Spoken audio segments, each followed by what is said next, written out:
यमाश्रितो हि वक्रोऽपि चन्द्रः सर्वत्र वन्द्यते। भवानी शङ्करौ वन्दे श्रद्धा विश्वासरूपिणौ याभ्यां विना न पश्यन्ति सिद्धः स्वान्तः स्थमीश्वरौ।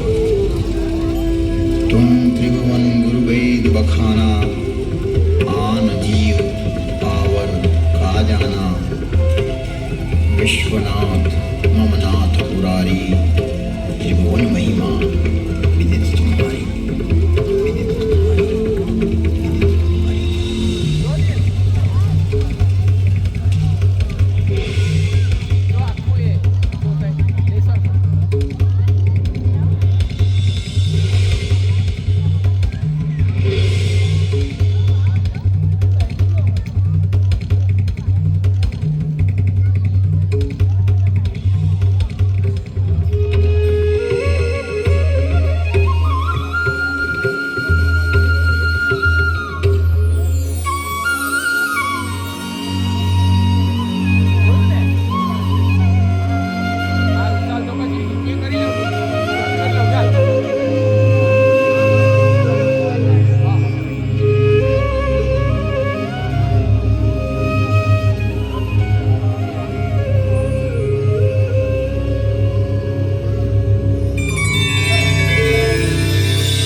प्रवेश करते हैं एक कालातीत कथा में, जिसकी काल गणना असंभव है। घटना युगों पहले की है कि जब अनेक अंतरिक्षों में अनेक ग्रहों पर उद्भव, पालन और संहार हो रहा था। अर्थात कई सारी सृष्टियों का प्रादुर्भाव और विलय हो रहा था। कई वहाँ की सभ्यताएं विकसित हो रही थी तो कोई नष्ट हो रही थी, और वर्तमान में भी यही क्रम अनंत कालों से चल रहा है और अनंत कल्प कल्पांतरों तक चलता ही रहेगा। यह अंतहीन क्रम है, परंतु यह घटना इस पृथ्वी नामक ग्रह की है कि जब यहाँ सब कुछ निशब्द था, समस्त पृथ्वी जल आप्लावित थी, तभी भगवान विष्णु ने वराह रूप धारण कर पृथ्वी के कुछ भाग को जल से बाहर निकाला, जिससे कालांतर में इस पृथ्वी पर जीव पनपने लगे। और एक बड़ी काल गणना के बाद यहाँ मानव पैदा हुआ, किंतु उसे किसी प्रकार का बोध नहीं था, किसी भी प्रकार की अभिव्यक्ति की समझ नहीं थी। ना तो उस समय शब्द था, ना कोई वर्णाक्षर। चराचर जीव जगत अपने अपने समूह में एक मूक दृष्टि से एक दूसरे को निहारते थे, लेकिन कुछ भी अभिव्यक्ति नहीं कर सकते थे। चारों तरफ इस पृथ्वी पर सन्नाटा ही सन्नाटा था।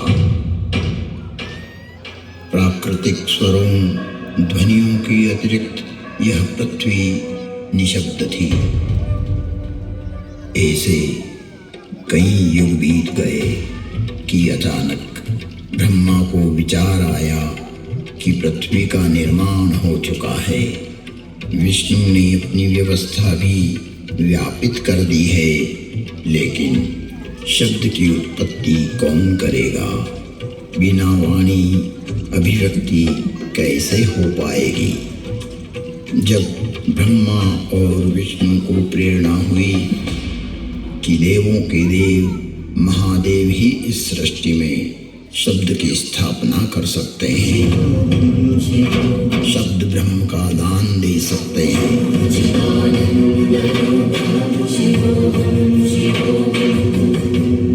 परंतु शिव का समय अधिकतर समाधि में ही व्यतीत होता था। जगत में वेद की स्थापना के लिए,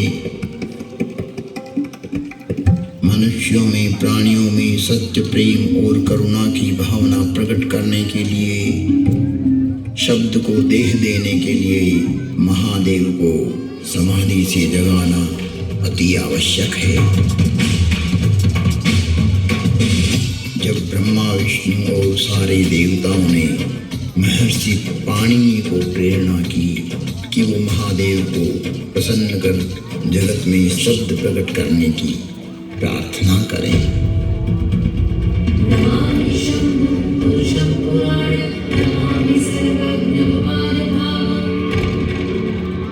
महर्षि पाणिनि की निष्प्रिय एवं जगत कल्याण की भावना से की गई तपस्या ने भगवान शिव की समाधि में विघ्न डाला।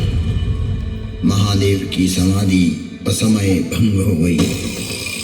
महादेव के जागते ही उनका रौद्र रूप प्रकट हुआ और उन्होंने अपना नाद शस्त्र डमरू उठाया और भयंकर तांडव करने लगे।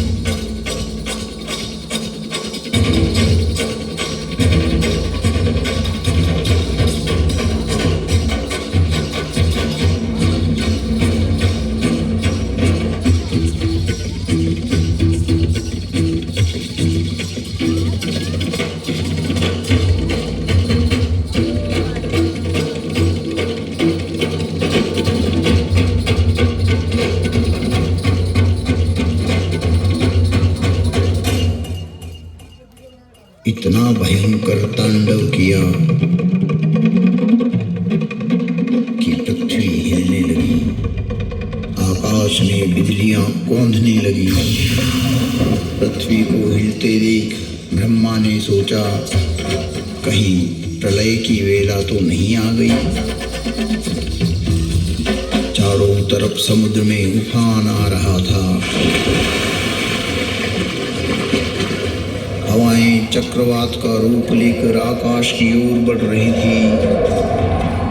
पूरी पृथ्वी अपनी दूरी पर ऐसे डोलने लगी मानो पृथ्वी समुद्र पर तैर रही हो। तब महादेव ने अपना डमरू बजाया और असमय समाधि में हुए विघ्न के कारण तांडव करते हुए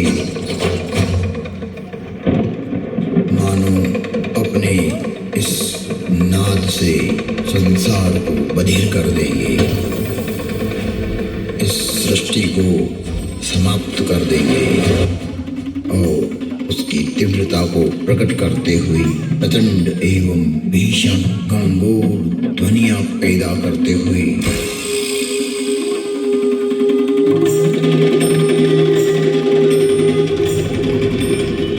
उग्र एवं महिमामय भयंकर डमरुनाद किया, जिससे प्राणी मात्र की श्रवण इंद्रियां लुप्त हो गई। नाद इतना भयावह था कि प्राणी मात्र के कर्ण भेद हो गए। कुछ काल के लिए यह स्थिति बन गई।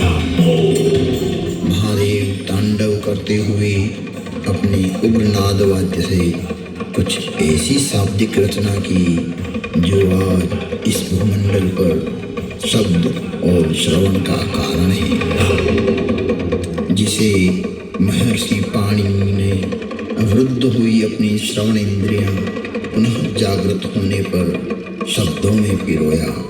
जगत कल्याण के लिए महादेव की प्रेरणा से नाद वाद्य से निकली हुई ध्वनियां जो आज इस संसार में व्याप्त है। इस भूमंडल पर कोई भी व्यक्ति किसी भी भाषा में अपनी अभिव्यक्ति करता हो, उसका उद्गम स्रोत महादेव का डमरू ही है। और वो डमरू इस प्रकार बोला, ऐं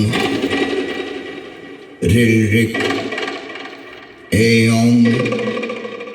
ऐऔच भयवरट लण यमगणनम जभय गणदश जब गणदश खपचटत चटतव कपय शशशर हल।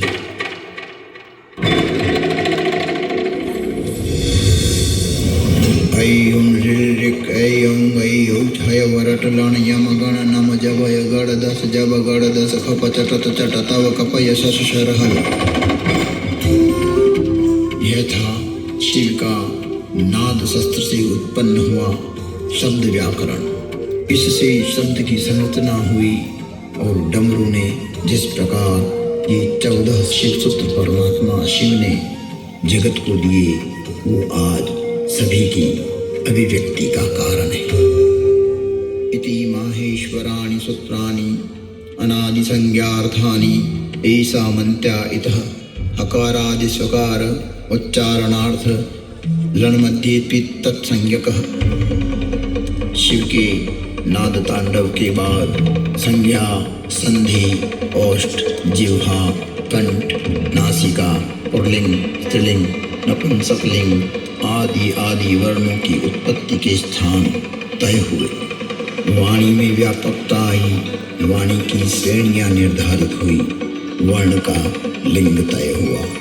मुख और नासिका से एक साथ उच्चारित होने वाले वर्णों की उत्पत्ति हुई, जो लघु सिद्धांत कौमुदी में संक्षिप्त रूप से वर्णित है, जिसका विस्तार सिद्धांत कौमुदी में प्रतिपादित हुआ है। इसे हम अल्प समय में अभिव्यक्त नहीं कर सकते। शिव के निनाद तांडव के उपरांत महर्षि पाणिनि ने शब्द की रचना की और अक्षर को रूप देने के लिए प्रथम प्रार्थना की। न त्वां सरस्वतीं देवीं शुद्धां गुण्यां करोम्यहं पाणिनीयप्रवेशाय लघुसिद्धांत कौमुदी।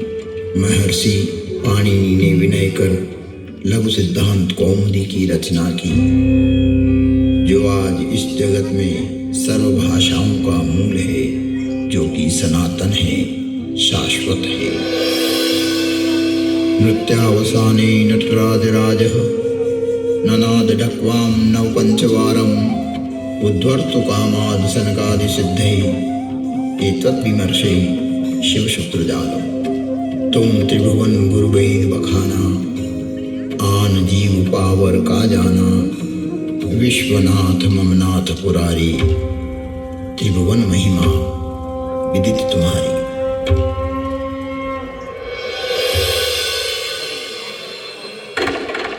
नमस्कार। विश्वास स्वरूप